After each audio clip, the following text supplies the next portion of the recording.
பொதுப்பிரின் செய்திகளுக்காக சி தரணி. புதுச்சேரி 16வது சட்டப்பேரவையின் முதல் பட்ஜெட் கூட்டத்தொடர் துணைநிலை ஆளுநர் உரையுடன் இன்று தொடங்கியது. அவரது உரையில் தொகுதி சட்டமன்ற உறுப்பினர்களின் மேம்பாட்டு நிதி 2 கோடி ரூபாயிலிருந்து 3 கோடி ரூபாயாக உயர்த்தப்பட்டுள்ளதாக துணைநிலை ஆளுநர் தனது உரையில் தெரிவித்தார். புதுச்சேரியில் முதலமைச்சர் அனுப்பும் கோப்புகளை முடக்கி வைத்து சட்டமன்ற நடவடிக்கைகளில் ஆளுநர் தலையீடு இருப்பது ஜனநாயகத்திற்கு நல்லது அல்ல என்று எதிர்க்கட்சித் தலைவர் நாஜிம் கண்டனம் தெரிவித்துள்ளார். சட்டமன்றத்தில் மக்கள் பிரச்சனைகள் பற்றி பேசுவதற்கு குறைந்தபட்சம் 20 நாட்கள் பேரவையை நடத்த வேண்டும். அப்படி இல்லாத பட்சத்தில் ஆட்சியை கலைத்துவிட்டு ஆளுநர் ஆட்சியை கொண்டு வரலாம் என்று சட்டமன்ற உறுப்பினர் நேரு வலியுறுத்தியுள்ளார்.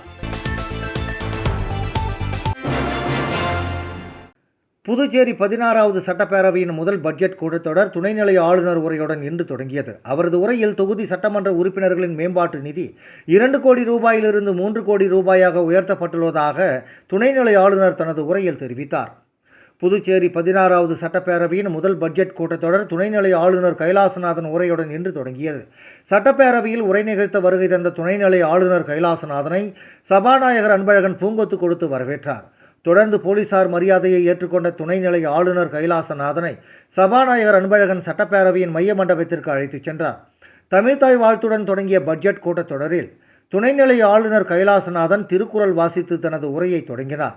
துணைநிலை ஆளுநர் தனது உரையில் ஆயுஷ்மான் பாரத் திட்டத்தில் வறுமை கோட்டிற்கு கீழ் உள்ளவர்கள் 42,000 பேர் பயன்பெற்று வரும் நிலையில் வறுமை கோட்டிற்கு மேல் உள்ளவர்கள் 38,200 பேர் கூடுதலாக இணைக்கப்பட்டுள்ளார்கள்.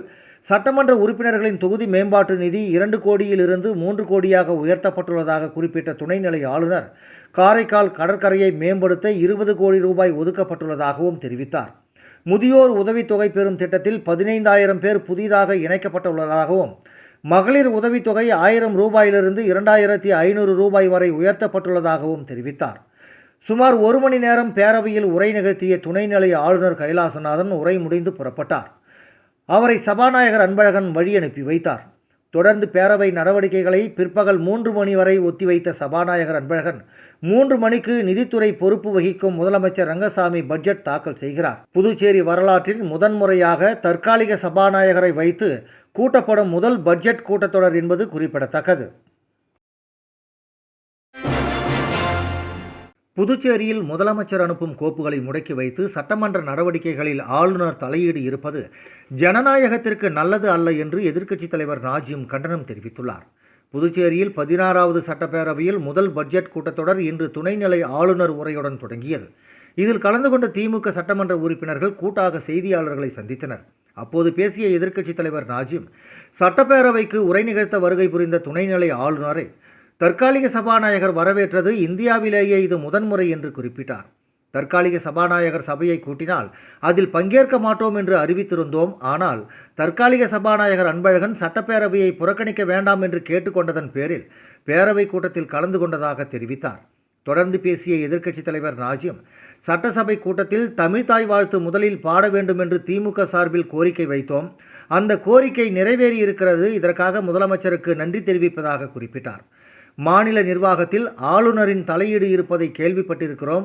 முதல்வர் அனுப்பும் கோப்புகளை முடக்கி வைத்து தற்போது சட்டமன்ற நடவடிக்கைகளில் ஆளுநர் தலையீடு என்பது ஜனநாயகத்திற்கு நல்லது அல்ல என்று விமர்சித்தார். ஆளுநர் உரையின் போது எதிர்க்கட்சிகள் எவ்வாறு மரபுகளை பாதுகாத்தோமோ அதேபோன்று ஆளுநரும் மரபுகளை காக்க வேண்டும் என வலியுறுத்திய அவர் துணைநிலை ஆளுநர் உரையில் புதிதாக ஒன்றுமில்லை, அரசின் கொள்கை முடிவுகளை தெரிவிக்கக்கூடிய உரையாகவும் புதிய அறிவிப்புகள் இடம்பெறக்கூடிய வெள்ளோட்டமாகவும் தான் ஆளுநர் உரை அமையும். ஆனால் அந்த உரையில் ஒன்றுமே இல்லை என்றார். ஏதோ பேரவைக்கு வந்தோம் படித்தோம் என்ற அளவில் ஆளுநர் உரை இருந்தது. இந்திய அளவில் ஸ்மார்ட் சிட்டி திட்டத்தை முழுமையாக நடைமுறைப்படுத்தாத ஒரே மாநிலம் புதுச்சேரி மாநிலம்தான். ஆனால் ஆளுநர் ஸ்மார்ட் சிட்டி திட்டத்தை பாராட்டி பேசியிருக்கிறார் என்று குற்றம் சாட்டிய நாஜிம் ஆளுநர் உரையில் உப்பும் இல்லை சப்பும் இல்லை என்று விமர்சித்தார். மக்கள் பிரச்சனைகளை திமுக போன்று சட்டமன்றத்தில் எடுத்து வைக்க யாரும் இல்லை, அதை உணர்ந்து பொறுப்புடன் செயல்படுவோம் என்று உறுதியளித்தார். சட்டமன்றத்தில் மக்கள் பிரச்சனைகள் பற்றி பேசுவதற்கு குறைந்தபட்சம் 20 நாட்கள் பேரவையை நடத்த வேண்டும். அப்படி இல்லாத பட்சத்தில் ஆட்சியை கலைத்துவிட்டு ஆளுநர் ஆட்சியை கொண்டு வரலாம் என்று சட்டமன்ற உறுப்பினர் நேரு வலியுறுத்தியுள்ளார். புதுச்சேரி பட்ஜெட் கூட்டத்தொடரில் கலந்து கொண்ட உருளையன்பேட்டை தொகுதி சட்டமன்ற உறுப்பினர் நேரு செய்தியாளர்களை சந்தித்தார். அப்போது பேசிய அவர், புதுச்சேரியில் புதிய ஆட்சி அமைந்து 100 நாட்கள் கடந்த நிலையிலும் நிரந்தர சபாநாயகர் நியமிக்க முடியாத அவல நிலை உள்ளது என்றார். தற்போது இருக்கக்கூடிய சபாநாயகர் சபைக்கு பொருத்தமாக இருக்கிறார். தொடர்ந்து பட்ஜெட் கூட்டத்தொடர் நடக்க இருப்பதால் அவருக்கு துணையாக துணை சபாநாயகர் நியமிக்கப்பட வேண்டும் என கேட்டுக்கொண்டார். நிரந்தர சபாநாயகர் நியமிக்க எதற்காக காலம் கடத்த வேண்டும் என கேள்வி எழுப்பிய நேரு, பிஜேபிக்கும் என்ஆர் காங்கிரசுக்கும் உள்ள முரண்பாட்டால் சட்டமன்றத்தை கேலிக்கூத்தாக்கி வருகின்றனர் என்று தெரிவித்தார். தற்காலிக சபாநாயகரை வைத்து கொண்டு சபையை நடத்துவதால் சட்டமன்ற உறுப்பினர்கள் உரிமை பறிக்கப்படுகிறது.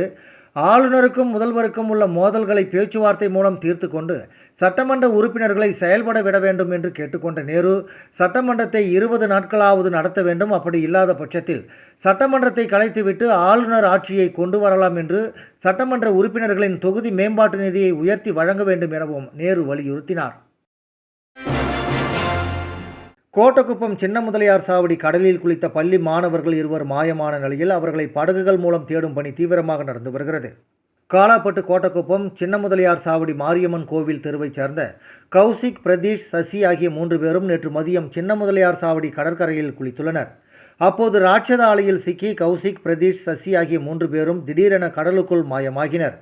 இதையடுத்து கரையில் இருந்தவர்கள் கூச்சலிடவே சின்ன முதலியார் சாவடி மீனவர் பாபு என்பவர் உதவியுடன் கடலில் தத்தளித்த கௌசிக்கை மீட்டு கரைக்கு கொண்டு வந்தனர். மேலும் நாகராஜ் மகன் 15 வயதான பிரதீஷ் மற்றும் வேலு மகன் 11 வயதான சசிதரன் ஆகிய 2 மாயமாகினர். அவர்கள் 2 படகுகள் மூலம் தேடும் பணி நடந்து வருகிறது. சின்ன முதலியார் சாவடி கடற்கரையில் குளித்த பள்ளி மாணவர்கள் மாயமானதை அடுத்து அப்பகுதி மக்கள் கடற்கரை அருகே 100க்கும் மேற்பட்ட மக்கள் திரண்டதால் பரபரப்பு ஏற்பட்டது. இதையடுத்து அப்பகுதியில் கோட்டக்குப்பம் போலீசார் பாதுகாப்பு பணியில் ஈடுபடுத்தப்பட்டுள்ளனர்.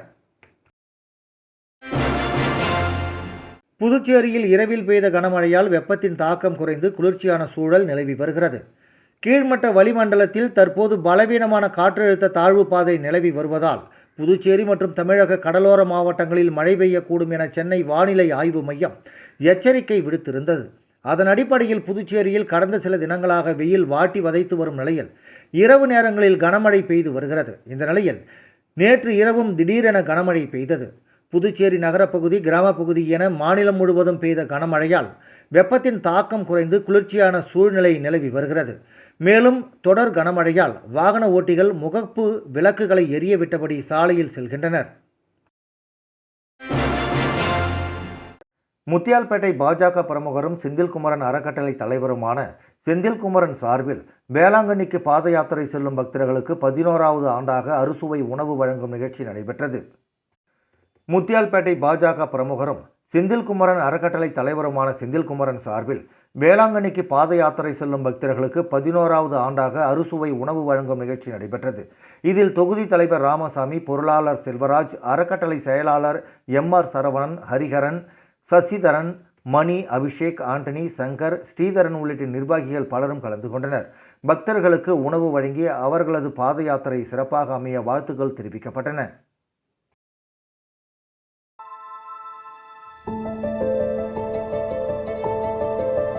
நீ தோக்கணும்னு நினைக்கிறத விட நீ ஜெயிக்க கூடாதுன்னு இந்த உலகம் நினைக்கும். நீதான் எல்லா பிரச்சனைக்கும் காரணம்னு சொல்லும். நீ போதாதுன்னு சொல்லும். Listen, my family is never going to allow me to start a business. ஆனா உனக்கு நம்பிக்கை இருக்கும். நான் சராசரி இல்ல, சாதிக்க பிறந்தவன்னு தெரியும்.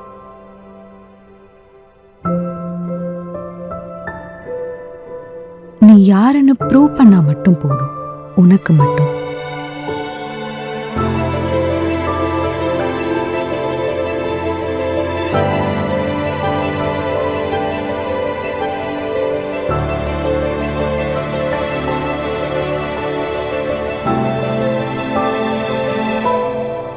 போல்டா, பேலன்ஸ்டா, பியூட்டிஃபுல்லா, உனக்கு மட்டும். பேலே பை ஜோஸ் அலுகாஸ்.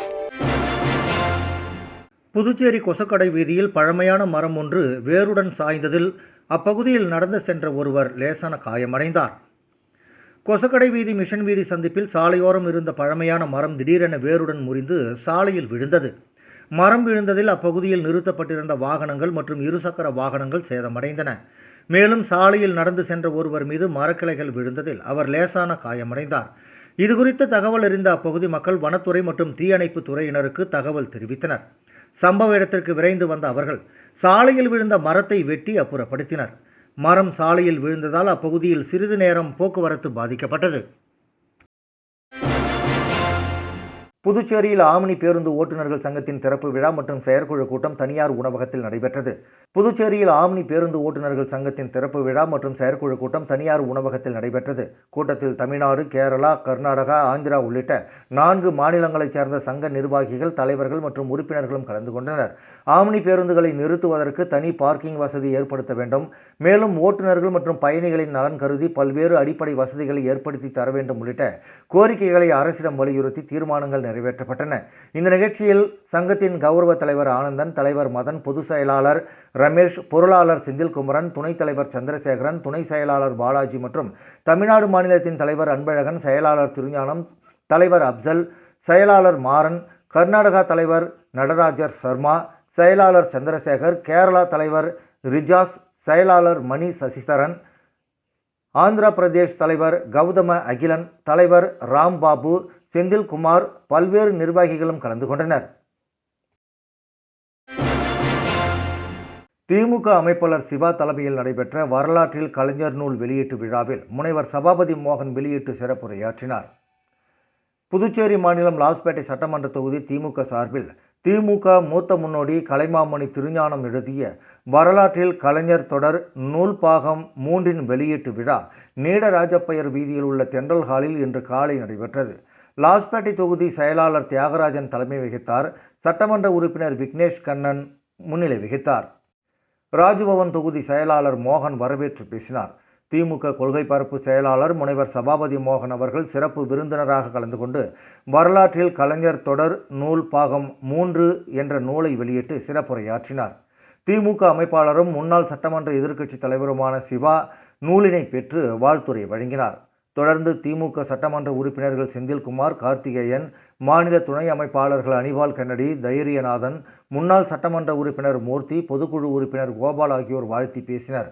கலைமாமணி சீனு வேணுகோபால் நூல் அறிமுக உரையாற்ற புதுச்சேரி பல்கலைக்கழக தமிழ்துறை பேராசிரியர் ரவிக்குமார், கலைமாமணி கோவிந்தராசு ஆகியோர் நூல் மகிழ்வுரை வழங்கினர்.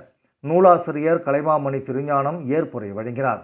தொடர்ந்து நூலாசிரியர் திருஞானம் மற்றும் அவரது துணைவியார் தனலட்சுமி திருஞானம் ஆகியோருக்கு மாநில திமுக சார்பில் பொன்னாடை அணிவித்தும் பொற்கிழி வழங்கியும் கௌரவிக்கப்பட்டது. இந்த விழாவில் தலைமை செயற்குழு உறுப்பினர் லோகையன், பொதுக்குழு உறுப்பினர்கள் சக்திவேல், தங்கவேலு, கோபாலகிருஷ்ணன், அமுதா குமார், நர்கீஸ், தொகுதி செயலாளர்கள் வடிவேல், சக்திவேல், நடராஜன், பாண்டு, ஹரிகிருஷ்ணன், சக்திவேல், இளஞ்செழிய பாண்டியன், மணிகண்டன், சிவகுமார், ஆறுமுகம், சௌரிராஜன், ராதாகிருஷ்ணன், சத்தியவேலு, இந்திரா நகர் தொகுதி பசிபிக் சங்கர், பொறிஞர் பாலசுப்ரமணியன், தமிழ்ச்சங்க துணைத் தலைவர் திருநாவுக்கரசு, அணிகளின் அமைப்பாளர்கள் செந்தில் முருகன், அங்காளன், அண்ணா அடைக்கலம், சீனு மோகன்தாசு, டாக்டர் ஆனந்த ஆரோக்கியராஜ், வீரையன், கோதண்டபாணி, சிவசங்கர், காயத்ரி, சுமதி, முகமது ஹாலிது, அணித்தலைவர் சந்திரகலா, துணைத் தலைவர்கள் குரு என்கிற சண்முக சுந்தரம், ராஜேஷ், பிரியதர்ஷினி, துணை அமைப்பாளர்கள் அன்பழகன், தேவேந்திரன், சிவதாசன், எழிலரசன், தாமரைக்கண்ணன், தர்மன், ஆஜி பாஷா, ராமு, ரமேஷ், சிவா, ஜோசப் பிரான்சிஸ், பாலு, தொகுதி நிர்வாகிகள் எம்எஸ் முரளி, ஸ்ரீஹரி, சசிகுமார், கருணாகரன், முத்து, அகிலன், கிரி, நெல்சன், விஜயகுமார் உள்ளிட்ட பலரும் கலந்து கொண்டனர். புதுச்சேரி முத்தியால்பேட்டை ஸ்ரீ லட்சுமி ஹயக்கிரீவர் திருக்கோவில் பிரம்மோற்சவ விழாவையொட்டி ஸ்ரீ ஹயக்கிரீவர் ராஜ அலங்காரத்தில் யானை வாகனத்தில் எழுந்தருளி திருவீதி உலா நடைபெற்றது. புதுச்சேரி முத்தியால்பேட்டை பகுதியில் அமைந்துள்ளது ஸ்ரீ லட்சுமி ஹயக்கிரீவர் திருக்கோயில். இந்த திருக்கோவிலின் 55வது பிரம்மோற்சவ விழா 18ஆம் தேதி கொடியேற்றத்துடன் தொடங்கியது. இதனை அடுத்து தினந்தோறும் ஹயக்கிரீவர் பல்வேறு வாகனத்தில் திருவீதி உலா நடைபெறுகிறது. இதனையொட்டி இரவு அலங்கரிக்கப்பட்ட வாகனத்தில் ஸ்ரீ ஹயக்கிரீவர் ராஜ அலங்காரத்தில் யானை வாகனத்தில் எழுந்தருள திருவீதி உலா நடைபெற்றது. இதில் பக்தர்கள் பலரும் கலந்து கொண்டு ஹயக்கிரீவரை வழிபட்டு சென்றனர்.